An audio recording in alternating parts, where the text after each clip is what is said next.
Welcome to the Moms of Tweens and Teens podcast. If some days you doubt yourself and you don't know what you're doing, if you've ugly cried alone in your bedroom because you felt like you're failing, well, I just want you to know you're not alone and you have come to the right place.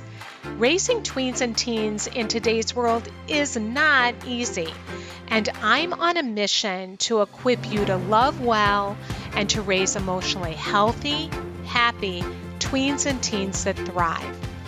I believe that moms are heroes, and we have the power to transform our family and to impact future generations. If you are looking for answers, encouragement, and to become more of the mom and the woman that you want to be, welcome. I'm Sheryl Gould, and I am so glad that you're here.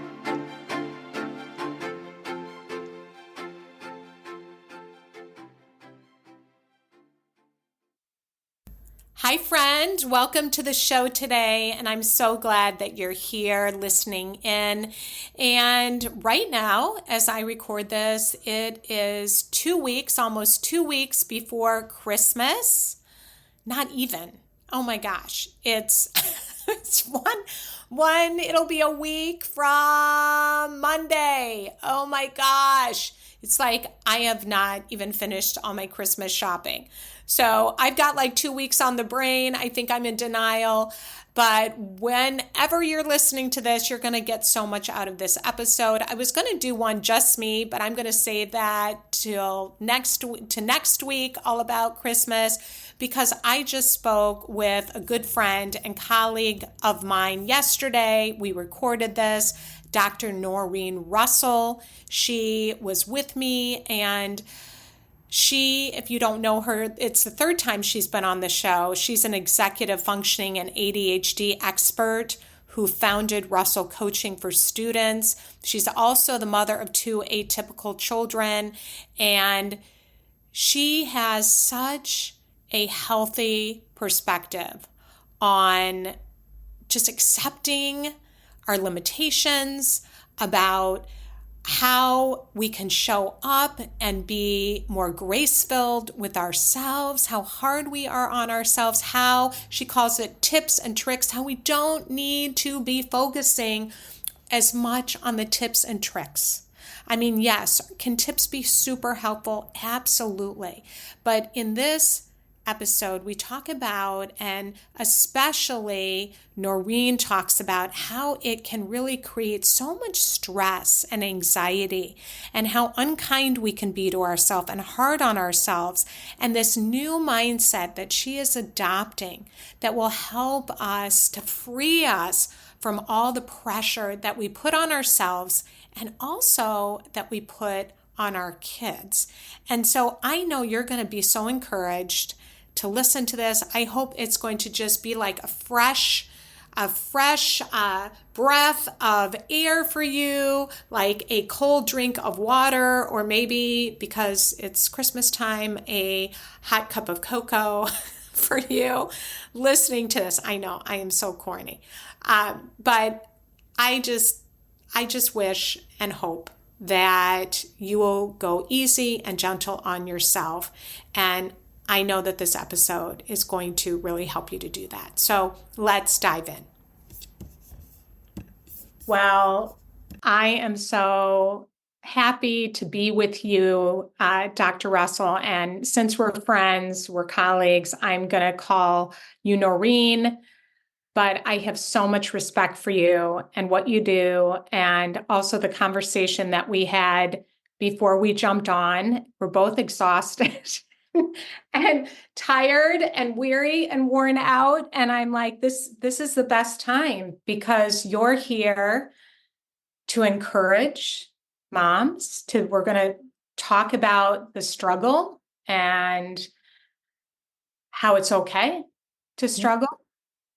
Yeah. And how giving ourselves grace. And I'm just going to start out by, I think, this is the third time that you've been on the show.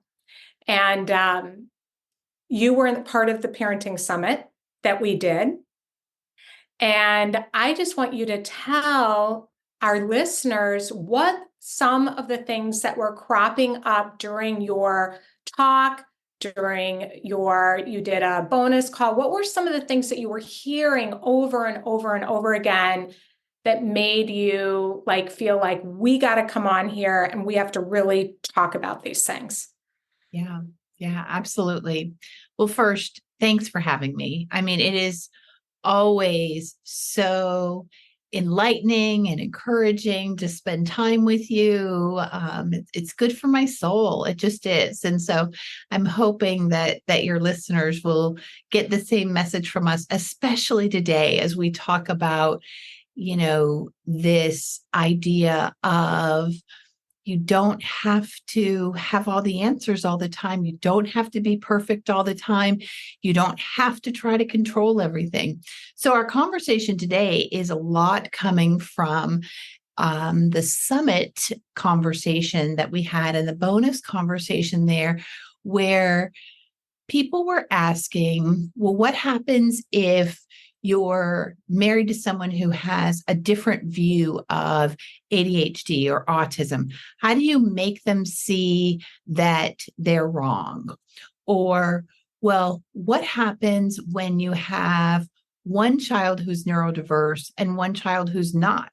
Or two that are, but in really different ways? How do you give them both what they need? And then another topic that came up there was, you know, how do you take care of yourself? If you are caring for kids who have special needs or who are neurodiverse, how do you make yourself a priority? And I loved the conversation I got to have with your listeners. And, and it's so stressful to be a parent these days. And I think right now, too, because what I'm seeing on social media is just this explosion of what I'm going to call tips and tricks. Everyone wants to have a presence. And so everyone's got 5 tips for surviving the holidays or 6 tips for, getting through the end of the school year. And Sheryl, what I think we want to talk about today is it's okay to not have the answers. It's okay to struggle. It's okay to feel like, you know what? That's not going to solve it. It's okay to step away from kind of this idea that we, especially as moms, have the responsibility to fix it all and do it all. And so that's really where today's conversation came from, to the best of my ability to remember anyway. Is that, you know, we are so earnest and hardworking, but sometimes we can say to ourselves, just go take a nap or eat some ice cream or do whatever you want, because it's likely going to be okay. And if it's not going to be okay, there's likely not going to be something you can do exactly right now. Ah, I feel like my shoulders, I've had them, they've been up on my ears today. And like just talking to you, I feel everything relax. And I agree. Like I know I got to get on Instagram and do those lives. And Mhm. it's so interesting because I feel like I got to come up with these tips and tricks, which we talk, just like you're saying. And so much of it, that just puts so much pressure on us.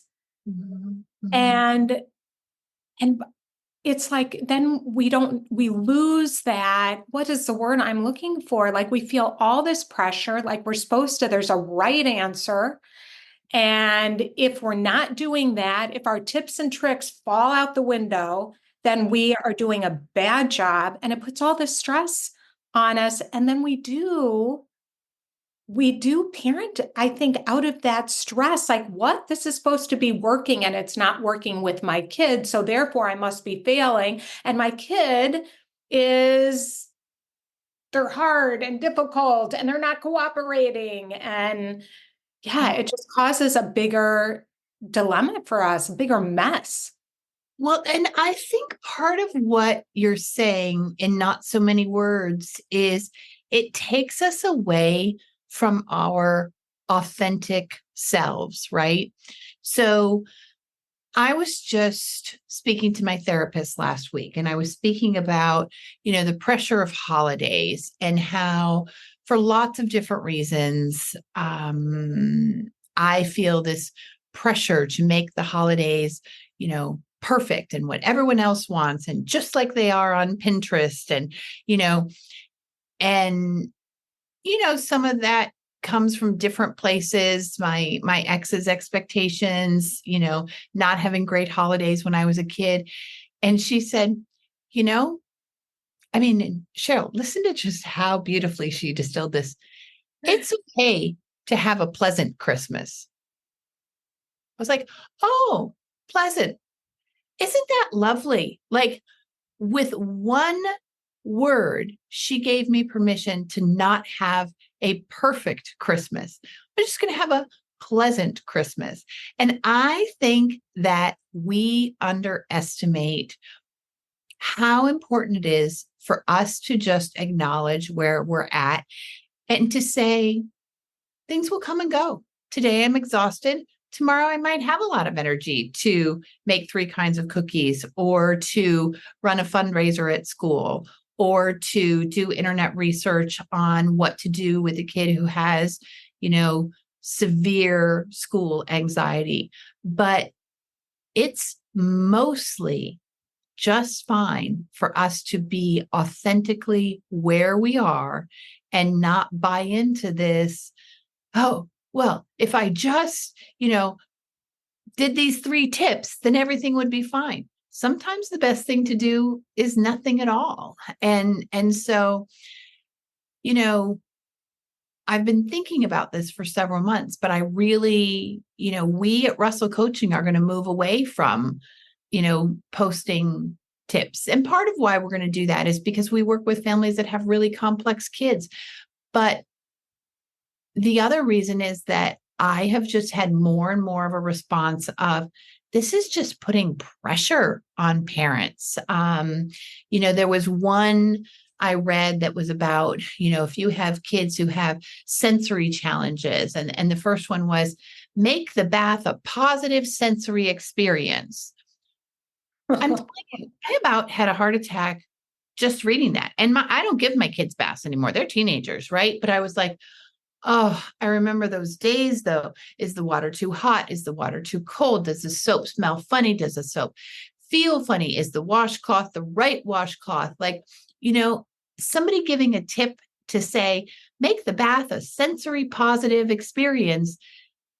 It was like, wait, is all that on me? I'm supposed to figure all that out?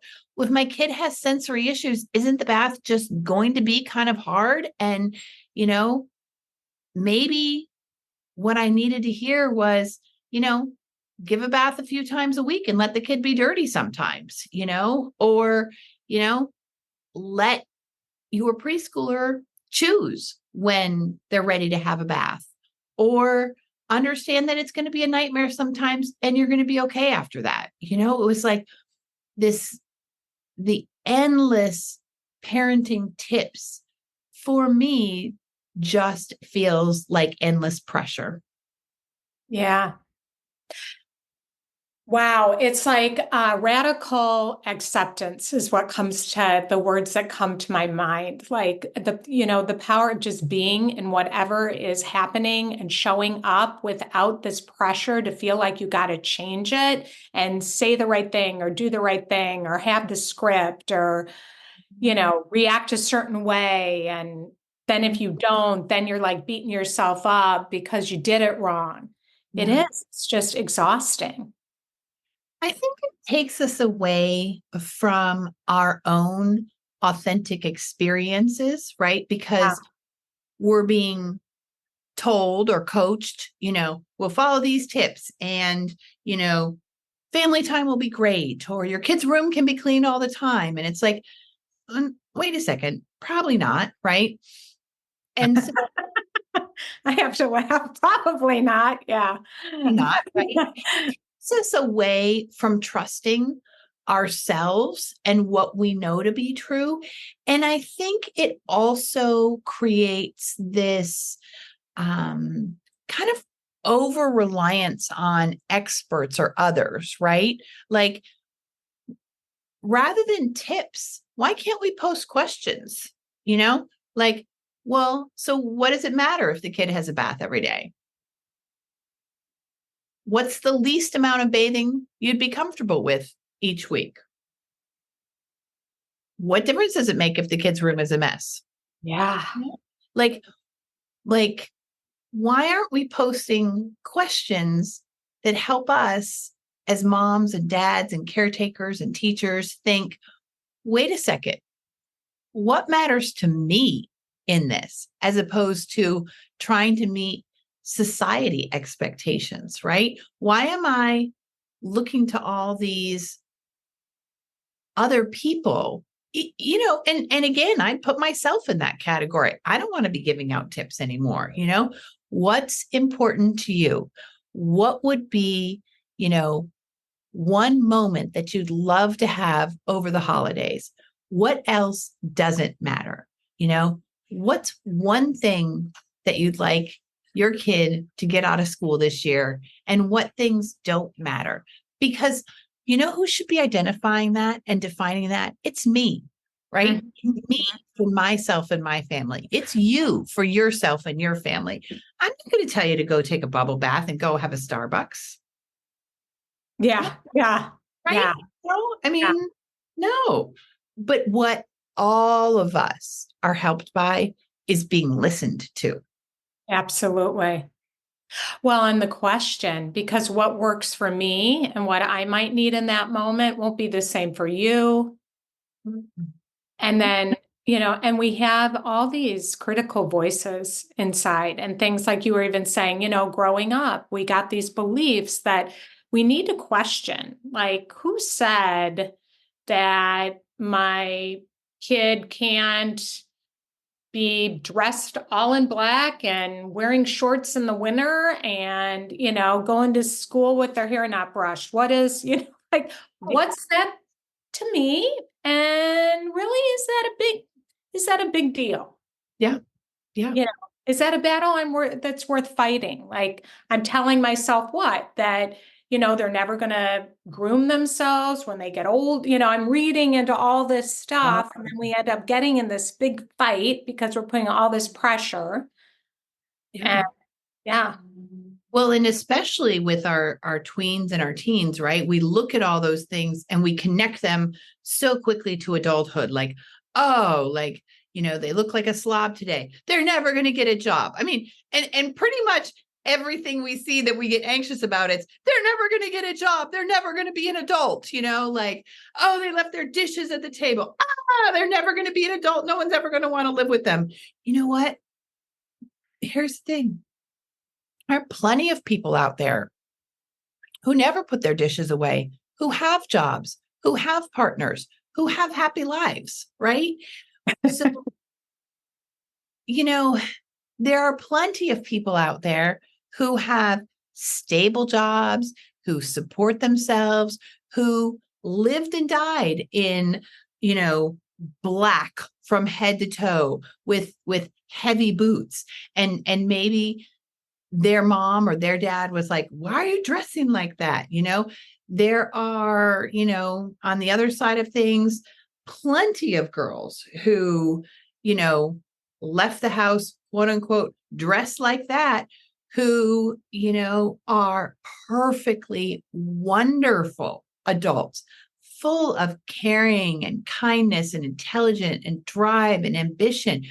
We forget that they are still growing at this time. I've had to recently, I've gotten very impatient, and I think it's because my 15-year-old is like 5'10" now and probably close to 200 pounds. I'm like, he looks like an adult. He should behave like an adult. And I'm like, no, I'm wrong about that. I'm wrong about that.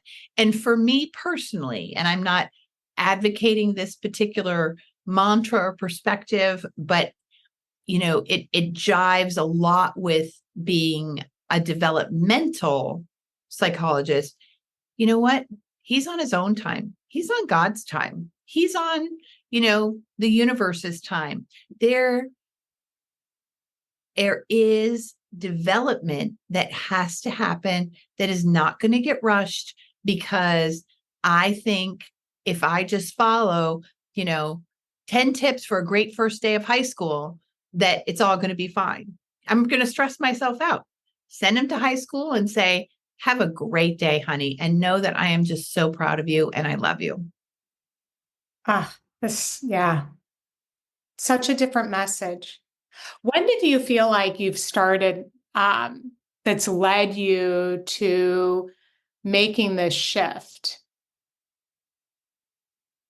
It's interesting. That's a great question. I think for a few years, I have been uncomfortable in that space. It's really probably been since I've started appearing on podcasts. And I start to have this feeling in my stomach of, but I want to meet that person where they're at, whoever's listening, right? I don't want to give the impression that I have the answers or that they don't have the answers, right? And so I've tried in the last 3 years or so, as I've done so many podcasts, to shape what's our mindset, right? What's our understanding? How do we approach the teens that we're parenting with grace and understanding? How does ADHD make sense if you have on your ADHD glasses? How does autism make sense if you have on your autism glasses, right? I've tried really hard, instead of giving tips or selling, well, if you've looked for the one thing that will always work with your kid with Asperger's, you need to tune in now.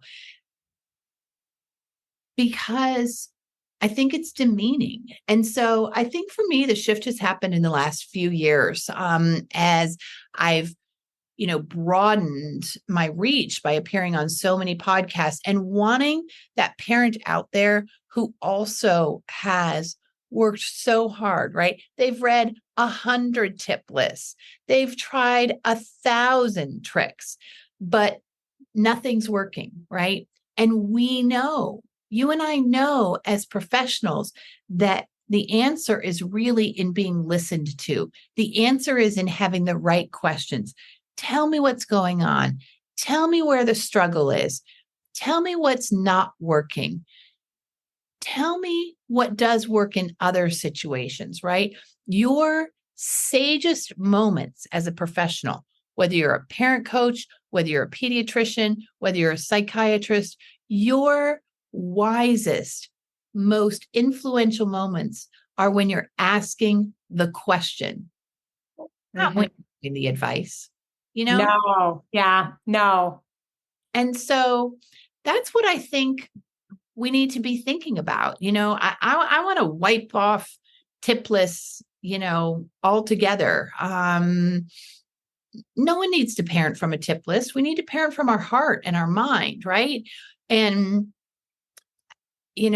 so yeah, I've just kind of radically in the last few months said, anytime I've been invited on a show, I'm not doing 10 tips. We've started pulling them off our Instagram. We'll try to say things like, you are the one who knows best what to do with your child. Here are some questions to ask yourself. What do I want? What do they want? What are our options? Much more curious questions than I have to have the answers. Yeah. And I was telling you before we got on here, I've been kind of down and sad lately. And I just notice, there's some things that are hard right now. Like we all have things that are hard. And I'm trying so hard to figure out exactly why I'm sad so I can fix it, so I can get rid of the sadness. Mm-hmm. And, there's things I'm really happy about and I'm excited about and then I'm sad about and I may be angry about, all those feelings.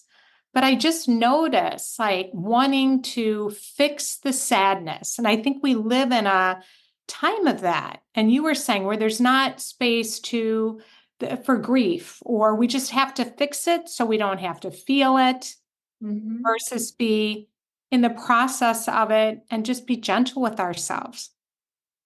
so much in what you just said. I mean, there's just so much in what you just said that, first of all, fixing it doesn't even allow us to feel it, right? It has us push it down, stuff it out, eat it up, and kind of what it says is, I can't take this sadness.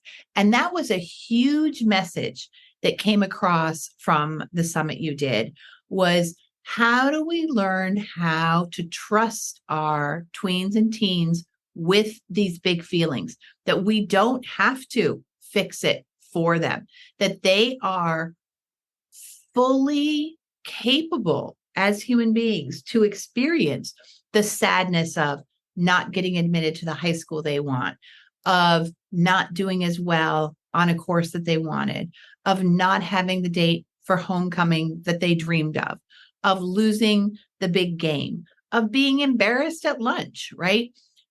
We need desperately to believe that they can tolerate those things, and we need to role model tolerating them. I'm all about, and I know you are too, we want resilience, right? And we want to have a positive attitude in the sense of having, a belief in our ability to manage our own life. But there is also a very real element of toxic positivity in our culture, where it's like, no, you're not allowed to feel sad about that. You're not allowed to feel sad about that. You're not allowed to feel sad about that. And I think it comes from the fact that we think, oh, if you feel sad, that's all you're ever going to feel. And you're going to only feel more sad. It's like, I think, Sheryl, you and I can both acknowledge you might feel sad for a few weeks or a few months about a particular given situation. It's tolerable. You at the same time are also experiencing joy about other things in your life. You're feeling a sense of, competency. You're getting your work done. We are complex human beings. The more we start to say, yeah, I have a lot of feelings right now. I have some sadness over here for this. I have some joy over here for this. I have some, anticipation for this. We don't have to live in this 100% positive world all the time. I don't even think that's how we're designed to live. All of those feelings are what adds richness to our human experience. And as parents, we so need to be role modeling. Yep, that's a little sad. That's a little hard. Yeah. I too, I feel a little sad about that. Or, yeah, I really wish it could be different. Yeah. Yeah. That's where the resilience comes in. That's the crazy thing. Mhm. Is our kids become more resilient, and so do we, when we can allow ourselves to feel those things rather than trying to fix it. Then it's like if our kid's anxious, we want to, and of course we do because we love them, but it's like we got to fix that anxiety Mhm. versus, well, it makes sense that you're feeling Mhm. anxious about that. Yeah. Yeah. And And then we learn how to cope better with it. we do. There was a great article came out a few weeks ago about, and this so wasn't revolutionary, right? But it was this whole article in the New York Times about how, this revolutionary therapy of, well, kids who are anxious, figure out what it is that makes them anxious and let them start doing some of those low level anxious things. Well, lo and behold, guess what happened?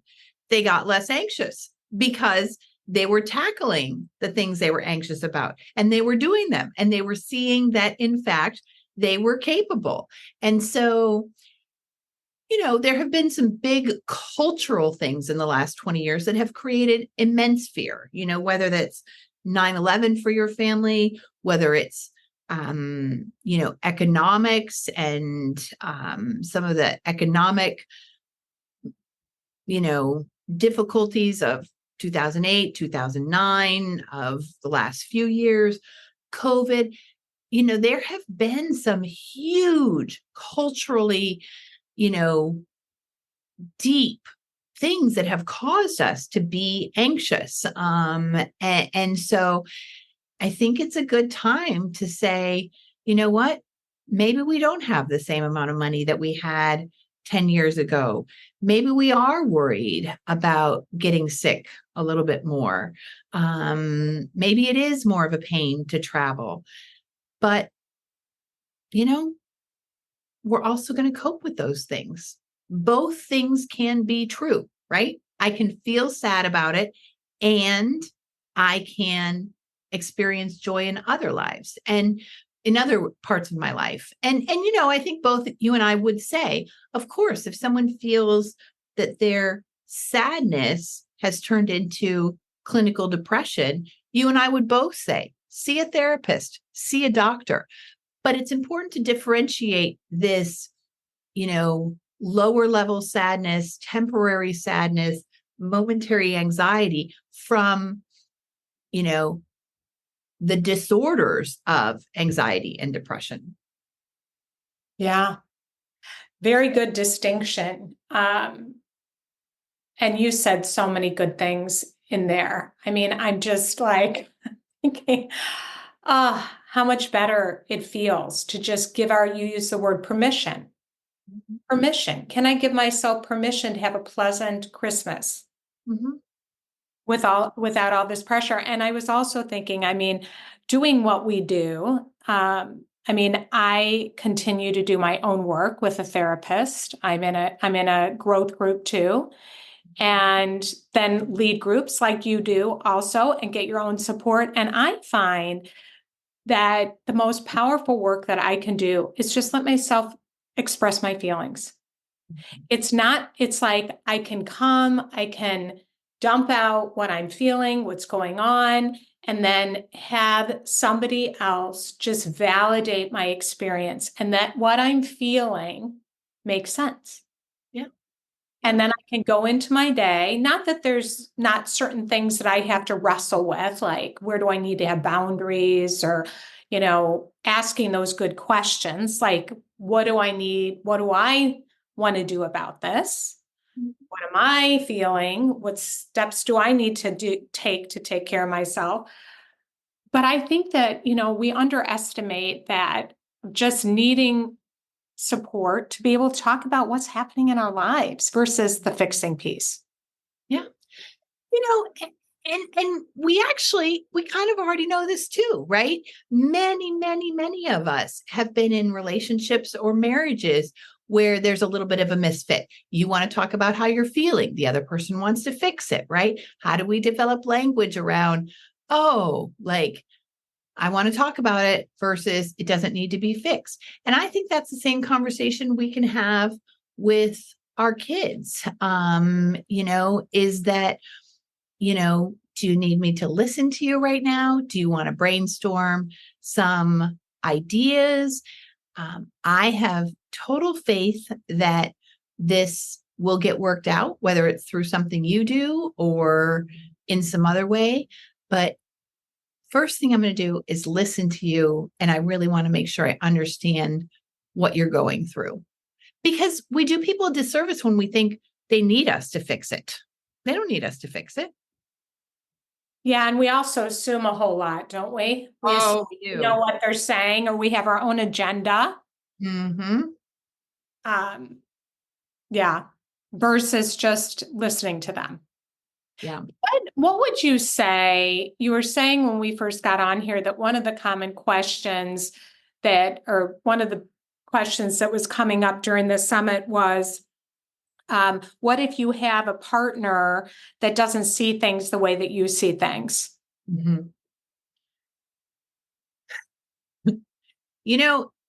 And I remember talking about this during the bonus call on the summit. And initially the questions were very much along the lines of, and I want to respect the reason why people were asking this question. They're wanting to do the right thing for their kid, right? how do I get my ex, or how do I get that kid's dad to understand? How do I get them to show up for appointments? How do I get them to get on board with therapy? Right. And I remember at the time saying, you can't, um, you can't change how they're going to show up.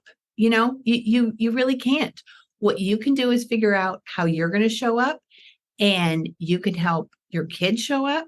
But, if there's another adult in your kid's life who doesn't show up the way you would like, we can talk about how that feels, and that it's sad, and that it's frustrating, but it's actually not your job to get them to show up how you would like them to show up. Yeah. And it doesn't work very well, does it? No, but all the time we get that message, right? You need to, like, well, his mom needs to, her dad needs to. You know what? It's not on me. It's not on me, right? It's on them. And I see this all over the place. And I think we would all feel a lot less anxious if we just said, you know what I can do, and I'm going to try every day to do the best I can do every day. Sometimes it's going to be great, sometimes not, right? I'm going to give myself grace there, but I can't make that other person read articles on ADHD. I can't make other people read articles on, the impact of hormones on mood. I can't make that other person read articles on why listening is your number one tool for working with teens. I can suggest, right? But I don't have to put that pressure on me to make Right. it happen. Yeah. We don't have that power. We're not God, right? I feel like, and I Oh, don't know if you were ever a controlling person. I mean, I can still want to control things all the time, but I was raised in a home where I was kind of the one that was mediating everything. I was in a step home and trying to fix everything and mediate everything. And I think that's why I do what I do now. But realizing I really didn't have that control. And I was getting all these migraine headaches. I couldn't figure out, what is going on with me. And I was carrying so many things thinking I could control it, but it does not work. And in fact, with tweens and teens, if you're trying to control them, or if you're trying to control a spouse or an ex, it usually backfires because ultimately they feel criticized, they don't feel seen, they don't feel heard, they feel like you're trying to change them constantly and they're never good enough. yeah. And it took me a long time to realize that. And what I think we need in this conversation are not tips and tricks, but words to say. Like, for my 15-and-a-half-year-old who he struggles with his moods, right? And he does his best with his moods, but man, he got the short end of the stick genetically, kind of in every way around moods. Is I think we need words. I'd love for other moms to say, here are the affirming words I say to my 15-year-old. Because this is what I say to him. You did a great job being 15 today. It is not easy being 15. I struggled when I was 15. And of all the hard things that you had to cope with today, I saw you trying so hard. And I just want you to know I love you, and I'm going to love you tomorrow. Right. But I'd love to have 6 or 7 versions of that, one for every day of the week. For my 13-year-old who's almost 14, I'll say to her, I love the fact that you speak your truth and that you are honest about who you are. It's inspiring to me. And when I think about myself at that age, I think I knew a lot of what you know, but I didn't know that it was okay to say it. And so you are a beautiful and amazing person because you know how to say it. And I just want you to know I'm always going to respect that about you. But I would love to have books full of affirming words to say to my teenagers, and not tricks for getting them to clean up their rooms. I think that we're onto something here. We need to write it. What are Okay. because we tend to focus on what we want to fix. Mhm. What, and I know my oldest is 33. For a long time, when she was a tween and teen, I was treating her like a fixer-upper project, like trying to fix that mood or whatever, it was that I didn't like versus you are the truth teller in this family. And wow, I would be I need to listen to what you have to say because you see things and that I don't see. And, to affirm her for that. But instead, at the time, it was just inconvenient. She was telling me some hard truth that was true. Mhm. Mhm. Mhm. And, and I think that's exactly what you're saying to see that part in them that we can validate of Yeah. what's good Yeah. about about them. Yeah. Because you know what? The thing is, they're going to grow up to be people who either are clean or are slobs. They're going to grow up to be people who, you know, jump from job to job or have a steady job. We're not always under control of all Oh, of, totally. you Mm-hmm. know, like we overestimate at this teenage stage how much we have to direct their course into adulthood. And, you know, I just think focus on saying what you're seeing in terms of strengths and good decision making and maintain that relationship. But yeah, as you put it, they're not a fixer upper project. They're a human being in growth mode.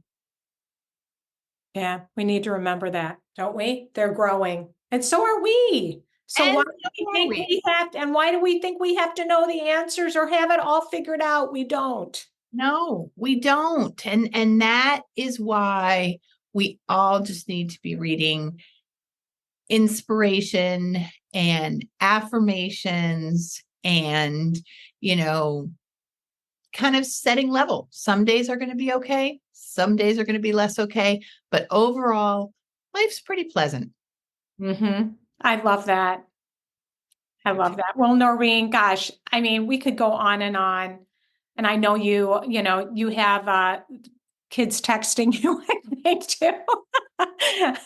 And I just want you to tell them where to find you. And this has just been soul care for me talking to you. I feel energized. I was like tired and being with you, it is soul care for me. So I know that other moms that are listening are going to feel encouraged by what you've had to share. I feel convicted. Like I want to go take my tips and tricks off of my Instagram feed now because we think we have to have those, but to everybody that's listening, you don't have to have the tips and tricks. No, you know, Yeah. and you'll figure it out. Sit with yourself.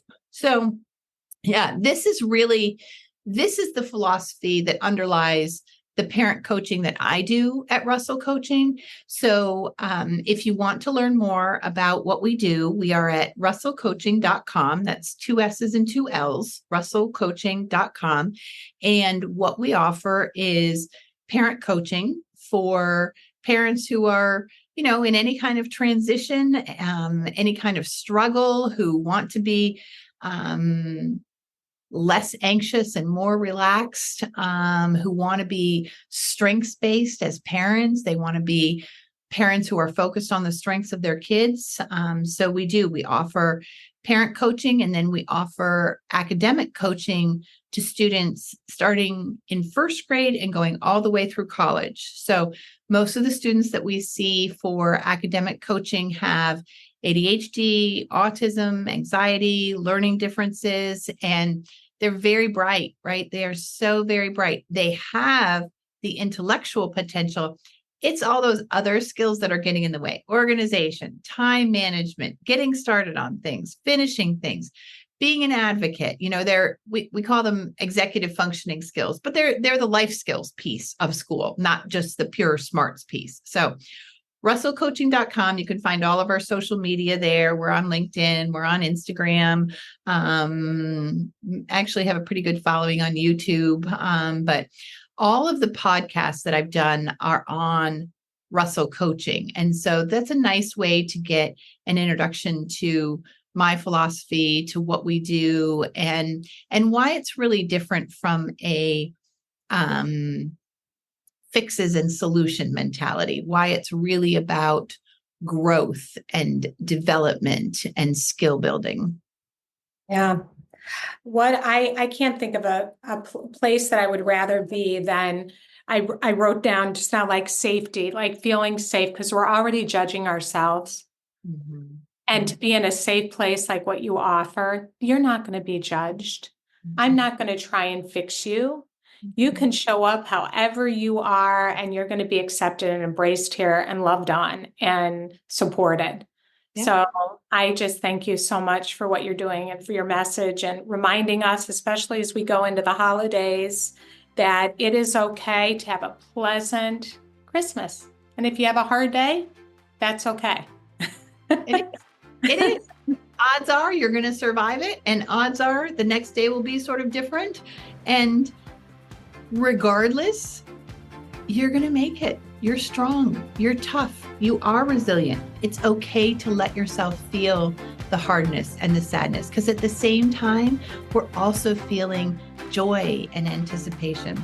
It has been a total pleasure talking with you today. We have gotten, I think this is the deepest conversation we've had. So we're going to have to really get silly next time. This has been great for me. Great for me too. And we'll have you back on and we'll be silly. We'll have to think about that. Okay. Sounds good.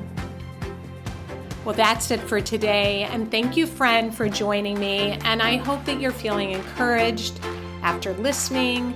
I hope that you feel a little freer, a little lighter, and that you can give yourself permission to not have it all figured out, to not have it all together, to be able to know that you showing up really matters. And that's the most important thing that we can do and that we can give our kids. And we do not have to have it all together, nor do we.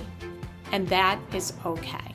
So live in that this week. I hope you're feeling the love, and I will be back here next week, and that's when I'm just going to be with you, and we're going to talk about some of the joys, some of the challenges, having kids home for Christmas, and I know it's going to be a meaningful time together. So have a wonderful week, and I will see you back here next week.